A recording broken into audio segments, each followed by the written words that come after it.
اچھا میرے بھائی، اگر بچپن میں کبیرہ گناہ ہو گیا، اگر کسی نابالغ بچہ یا بچی سے کوئی کبیرہ گناہ ہو جائے تو اس کا کیا حکم ہے؟ وہی حکم ہے جو بڑے ہو کر ہو جائے، توبہ استغفار کرنا چاہیے اللہ تعالیٰ سے۔ باقی اگر حقوق العباد سے متعلق کوئی گناہ ہوا ہے، کسی کے خدا نخواستہ پیسے ویسے چرائے ہیں، تو پھر وہ بالغ ہونے کے بعد ادا کرنا ضروری ہے۔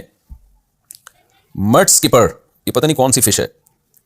کہتے ہیں اس فش کو کیا ذبح کرنا ضروری ہے؟ اس کی صحیح پروننسیشن کیا ہے؟ میں نے نیٹ پہ سرچ تو کیا ہے، تو ایک تصویر آئی ہے عجیب سی گرگی ٹائپ کی چیز کی۔ مچھلی کو ہم حلال کی بغیر کھا سکتے ہیں، لیکن ایک مچھلی مرڈ اسکیپر، مرڈ اسکائپر ہوگا میرا خیال ہے، کیچڑ سے نکلا شاید یہ،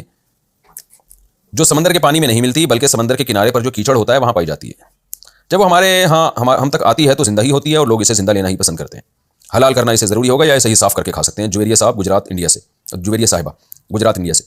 لیکن میں نے جو انٹرنیٹ پہ اس کی شکل دیکھی ہے تو گرگی ٹائپ کی عجیب سی بھیانک سی چیز ہے، وہ مچھلی نہیں ہے۔ اب ظاہر ہے اگر مچھلی نہیں ہے تو پھر اس کو حلال بھی نہیں ہے، لیکن اگر وہ ہو سکتا ہے ہم نے یہ جو گوگل پہ سرچ کیا ہو وہ کوئی اور ہی چیز ہو، آپ کی نظر میں کچھ اور ہو، تو اگر وہ مچھلی ہے جس کو آپ نے یہ کہا کہ جی وہ مچھلی جسے آپ نے اس کو نام مچھلی کا دیا، تو صرف نام نہیں، دیکھنے میں بھی مچھلی لگتی ہو، تو اگر وہ مچھلی لگتی ہے دیکھنے میں، مچھلی اس کو زیادہ تر اعضاء اس کے مچھلی کے مشابہ ہیں، تو پھر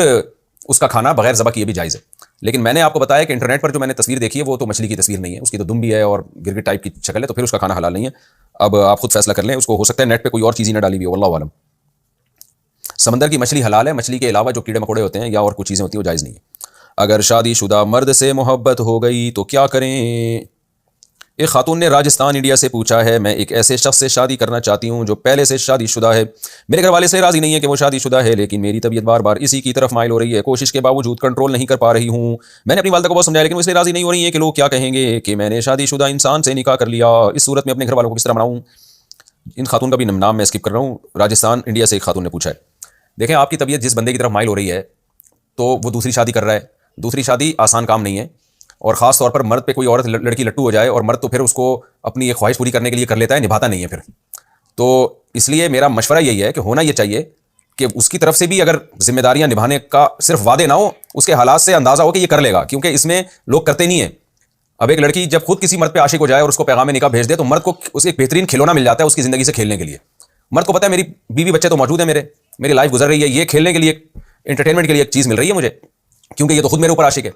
تو وہ جب شادی ہو جاتی ہے تو عشق کا بھوت تھوڑے دنوں میں اتر جاتا ہے، اس کے بعد پھر مرد کھلواڑ بنا لیتا ہے، وہ کہتا ہے یار میری پہلی بیوی ہے، بچے ہیں، مجھے کیا ضرورت ہے تمہیں ٹائم دینے کی، تم پہ خرچہ کرنے کی، رہنا رہو نہیں تو پتلی گلی سے نکلو۔ تو یہ آپ سوچ لیں کہ یہ بھیانک انجام نہ ہو کہیں آپ کے ساتھ، تو اپنی ڈیزائرز نہ دیکھیں بلکہ یہ دیکھیں کہ بندے دا پتر بھی ہے، یہ راجستھان میں ہے نا، تو پنجابی ہے میرا خیال راجستھان میں، تو یہ دیکھیں کہ وہ انسان جو جس کی آپ سیکنڈ وائف بننا چاہتی ہیں وہ بندے دا پتر ہے یا نہیں ہے، دو بیویوں میں عدل کرے گا، ان کو پراپر طریقے سے رکھنے کی صلاحیت ہے یا نہیں ہے۔ جب دوسری شادی کا پتہ چلے گا تو پہلی کی طرف سے ہنگامے ہوں گے تو وہ ہنگامے برداشت کر پائے گا، اور سوسائٹی کی طرف سے جو ری ایکشن ہوگا اس کو برداشت کر پائے گا، آپ کو لٹکا کے تو نہیں چھوڑ دے گا۔ تو یہ تمام چیزیں کنفرم کریں اور آپ کے والدین بھی کنفرم کریں، اگر اس معیار پہ وہ بندہ پورا اترتا ہے تو پھر آپ کے والدین کو رکاوٹ ڈالنے کا کوئی حق نہیں ہے، اور شریعت نے ماں کو تو ویسے بھی ولی نہیں بنایا، باپ کو ولی بنایا ہے، تو ابا سے پوچھ لیں، ابا اگر راضی ہیں تو کر لیں، ابا راضی نہیں ہے تو ابا کو راضی کریں۔ میں بھی آپ کے ابا کو سفارش کر لیتا ہوں، آپ کے بھائی، آپ کے ابا جو بھی ولی ہیں تو ان کو چاہیے کہ رکاوٹ نہ ڈالیں، کیونکہ نبی صلی اللہ علیہ وسلم نے فرمایا لن تری المتحابین مثل النکاح، دو محبت کرنے والوں میں نکاح سے بہتر کوئی بھی چیز نہیں ہے۔ تو لیکن یہ جب ہے کہ جب صرف محبت ہی نہ ہو بلکہ ریلائبل آدمی ہو، تو پھر ماں باپ کے لیے رکاوٹ بننا صرف اس بیس پہ کہ وہ بندہ دوسری کر رہا ہے، یہ ٹھیک نہیں ہے۔ میرے علم میں ایسے بڑے واقعات ہیں کہ کوئی خاتون کسی مرد کی دوسری بیوی بنی، کوئی تیسری بیوی بنی، اور وہ زیادہ خوش ہیں بنسبت اس عورت کے جو اپنے شوہر کی اکلوتی بیوی ہے۔ تو مرد اگر ذمہ دار ہو اور نبھانا جانتا ہو تو پھر دوسری تیسری سے کوئی فرق نہیں پڑتا، لائف زیادہ اچھی